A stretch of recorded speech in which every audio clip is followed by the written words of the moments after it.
Bonjour à tous, dans cette vidéo nous allons parler de la LAT, l'azat, la PAL, l'amylase et la lipase.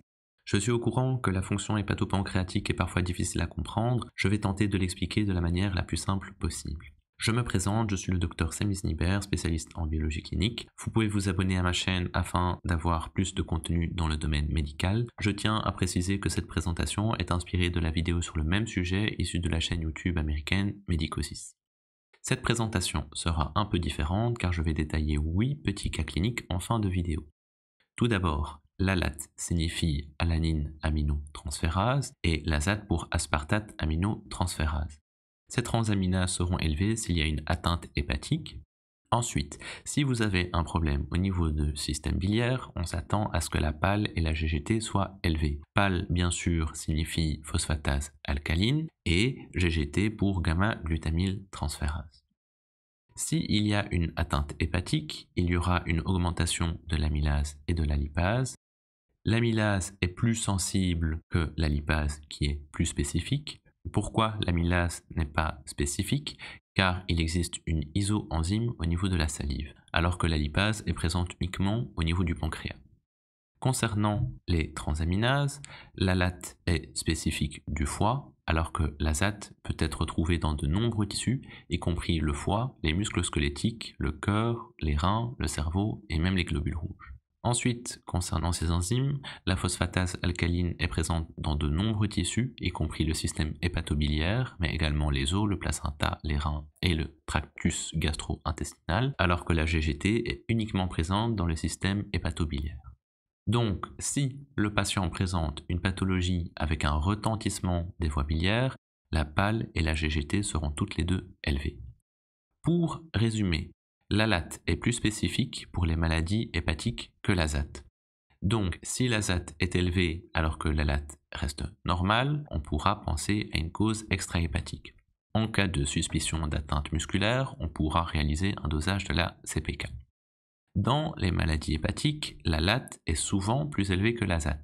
Mais attention, il existe certaines maladies où c'est le contraire, par exemple dans les maladies hépatiques liées à l'alcool, dans lesquelles le taux d'azat est supérieur au taux d'ALAT.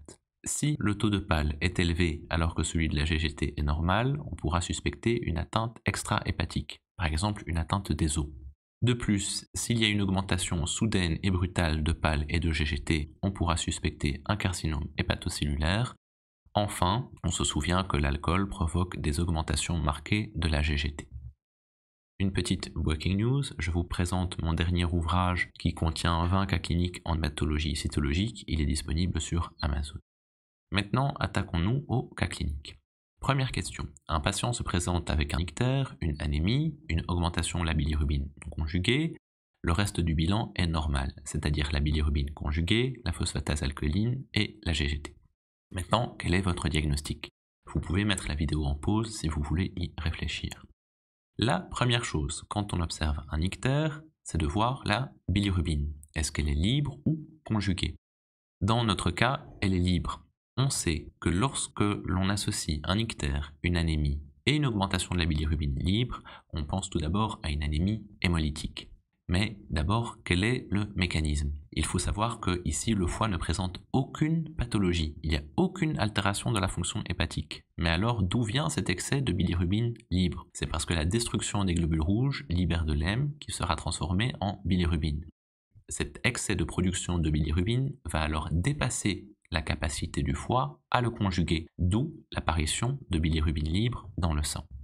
Passons à la deuxième question. Il y a un patient avec un ictère, une augmentation de la bilirubine totale, augmentation très marquée des transaminases avec une PAL qui est normale ou légèrement élevée. La première chose à voir, c'est la PAL qui est normale ou élevée. Donc on peut écarter l'atteinte cholestatique. Alors maintenant, quel est votre diagnostic? Ici, il y a une augmentation quasi isolée des transaminases, avec une légère augmentation de la bilirubine totale. On peut donc penser à une hépatite aiguë hépatocellulaire. On a une atteinte uniquement du foie sans obstruction de celui-ci. On pourra compléter le bilan afin de connaître l'étiologie. Plusieurs étiologies sont en cause. On pourra donc réaliser des sérologies, une étude des toxiques, les tests fonctionnels, l'imagerie et les auto-anticorps afin d'affiner le diagnostic. Troisième question. Ictère à bilirubine non conjuguée et conjuguée. Augmentation très légère des transaminases, augmentation très marquée de la PAL et de la GGT. Comme on vient de le dire, lorsqu'on a une augmentation de la PAL et de la GGT, on peut penser qu'il y a une obstruction biliaire qui peut être extra- ou intra-hépatique. On observe également cette augmentation très marquée de la bilirubine et une augmentation modérée des transaminases. Le diagnostic, c'est bien sûr la cholestase. Question 4. Douleur épigastrique irradiant vers le dos, une fièvre, augmentation de l'amylase et de la lipase. Ici, c'est un cas clinique assez facile. On peut penser directement à la pancréatite avec l'augmentation de l'amylase et de la lipase. Question numéro 5. Fièvre, douleur au niveau de l'hypochondre droit, associée à un ictère, une urine foncée, augmentation entre 400 et 4000 unités internationales des alates et des azates, avec une PAL augmentée. Ici, il y a l'alate qui est supérieur à l'azate. Alors, quel est votre diagnostic? On a un ictère et une urine foncée. Lorsque l'on voit ces deux critères, on sait qu'on est en présence d'un ictère à bilirubine conjuguée. Quel est votre diagnostic? Il s'agira donc d'une hépatite virale. Question numéro 6, exactement le même tableau clinique, excepté que les alates sont supérieurs à 10 000 unités internationales, toujours avec l'alate supérieure à l'azate. Alors ici, quel est votre diagnostic? Il s'agit bien sûr d'une intoxication au paracétamol.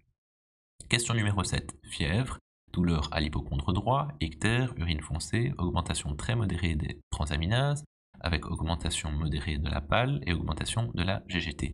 Attention, ici on voit que l'azate est supérieur à l'alate. Tout ce tableau clinique nous fait penser à l'hépatopathie alcoolique. Rappelez-vous de notre cas particulier. Enfin, fièvre, douleur à l'hypochondre droit, leucocytose, bilirubine élevée, augmentation des PAL, amylase et lipase. Ici, c'est un phénomène intéressant. On a une altération à la fois du bilan hépatique et du bilan pancréatique. Il s'agit donc d'une pancréatite biliaire. Le mécanisme, c'est qu'un calcul biliaire provoque une augmentation de la pression dans le canal pancréatique qui sera à l'origine de la libération de l'amylase et de la lipase dans le sang. Je vous remercie pour votre attention. N'hésitez pas à vous abonner si vous voulez plus de contenu. N'hésitez pas, si vous avez des questions, à les poster en commentaire. Je me ferai un plaisir d'y répondre. Merci beaucoup.